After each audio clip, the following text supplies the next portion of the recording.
Hi Aquarius, here's your horoscope for May 2024, brought to you by planetswithin.com. I'm astrologer Joseph Anthony. All right, you have a big month ahead of you. This is because Uranus, as you can see here, has been very active for the last month or so and will continue to be active this month. And so you could see that this fourth house of home, feeling, and foundation is being lit up by all this energy here, including Uranus, which just had a major conjunction in April on the 20th with Jupiter. So something must have occurred, some information, some revelation must have occurred to you about your home, your family, your foundation, your security, all of that stuff. And you should be having a good time, actually, going into May because of all this positive energy in the fourth house.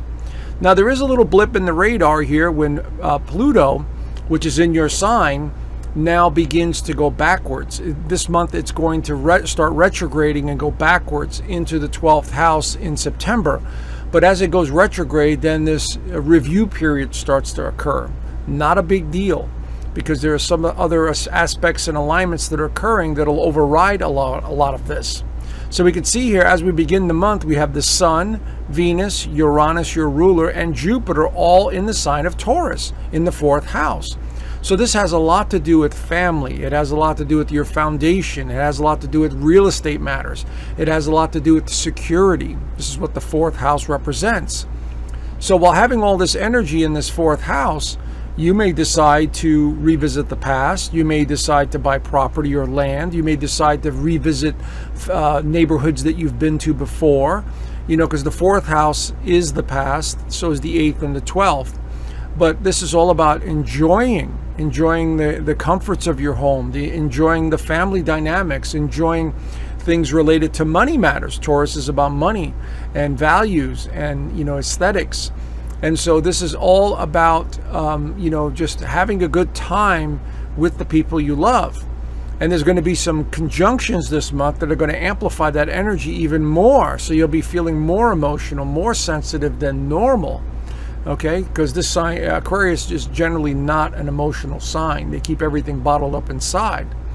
So this reading is for anyone who has a sun sign Aquarius or a rising sign Aquarius. It's a general sun sign reading in the tropical, Western tropical system.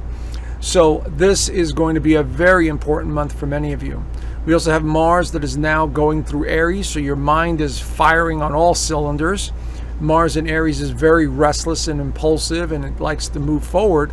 And in the third house, there could be some important trips that you have to take or important conversations that you have to have with other people.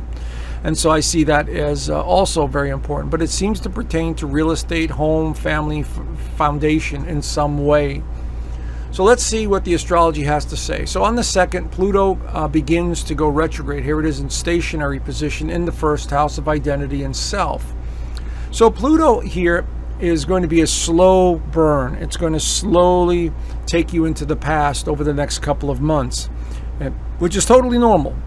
And it'll eventually in September take us back into Capricorn for a short period of time. I believe it's for like 4 or 5 weeks.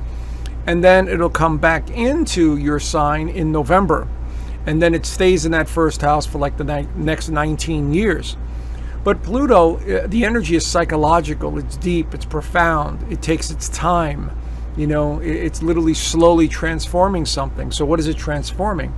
It's transforming your identity. So many of you who are born under the sign or have a rising sign in Aquarius, you've noticed how your identity has changed or your appearance has changed. Your environment has changed. Things have changed for many of you over the course of, I would say, the last year and a half to 2 years. So nothing new here, but this will be a slow reminder as it goes back into Capricorn in September of what is valuable to you, what is real, what about the past that you need to let go of. That's what it's doing.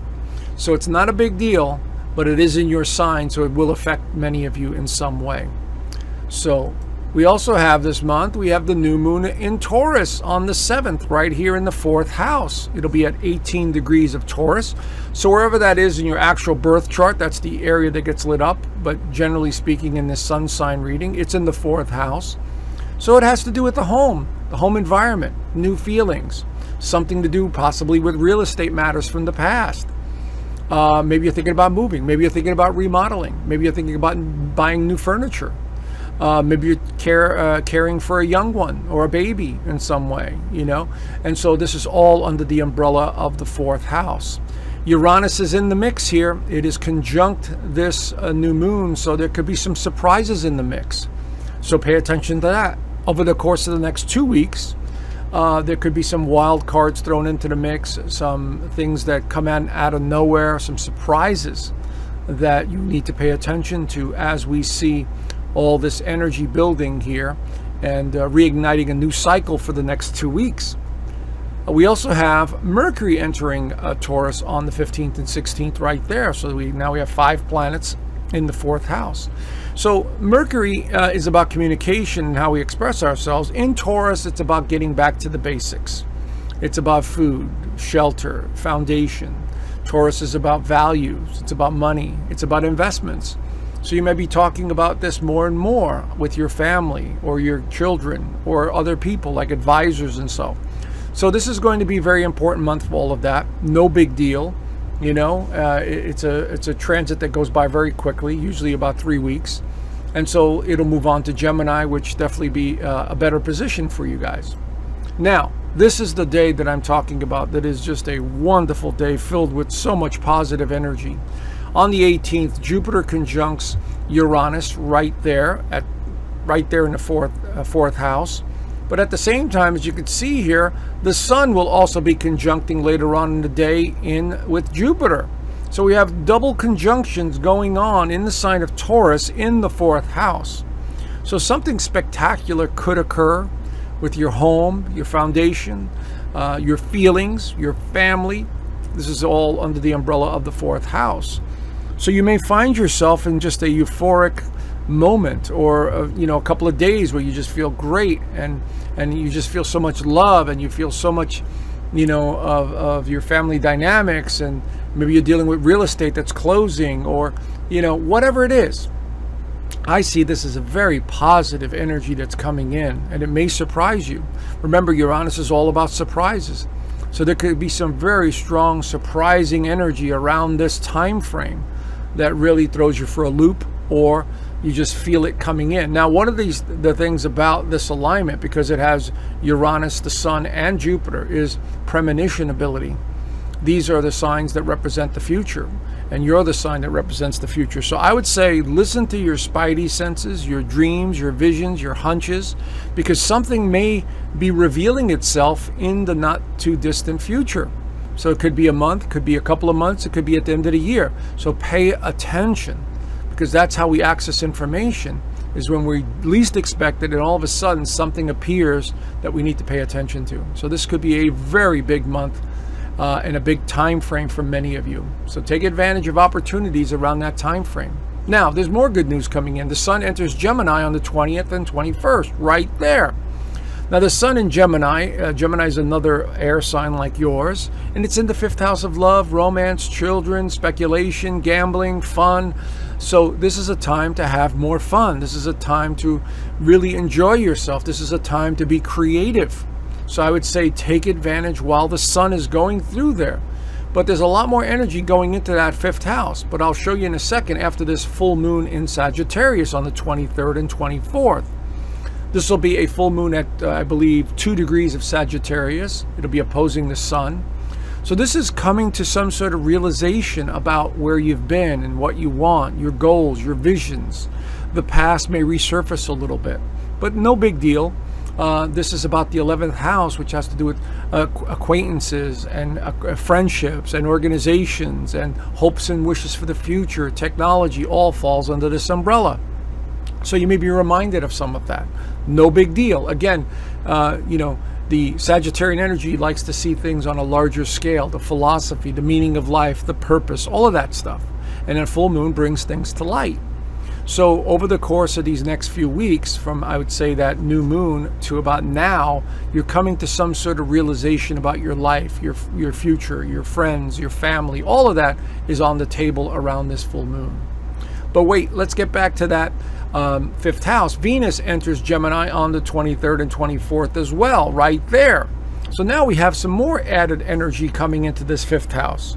You might be feeling more playful, and you might be feeling more loving. You might be feeling more, closer to your kids. You might be expressing yourself in some way that is unusual for you. And so this is going to be very important for many of you. But at the end of the month, a wonderful alignment occurs also. Jupiter enters Gemini for the first time in 12 years. So it'll be in your fifth house also. So what does this mean? Over the course of the next year, from this May to May 2025, you are in this very dynamic creative mode where you want to speak and express yourself. You want to have important conversations. You want to be more playful. You want to learn. You want to travel a little bit more. And so this is going to help you. Jupiter is going to help you in regards to all of that. So if there's something you want to start, a new project, a new endeavor, absolutely go after it. If it's a new love life, if it's somebody new in your life that you really feel affection for, it's a great time to start it and see where it takes you, especially with Venus there and the Sun. So this could be very loving. This could be very much an important relationship or relationships in your life that start to develop over the course of the next year. So don't discount anything and see where it takes you. Remember, we're here just to experience in these physical suits. That's what we're doing here, okay? So don't say no to opportunities that you're not sure how they're going to turn out. That's okay. Enjoy the ride. So see where it goes, okay? So I see some wonderful alignments coming up for many of you. So enjoy them all, all right? Have a great month, Aquarius, and I will talk to you guys soon. Bye for now.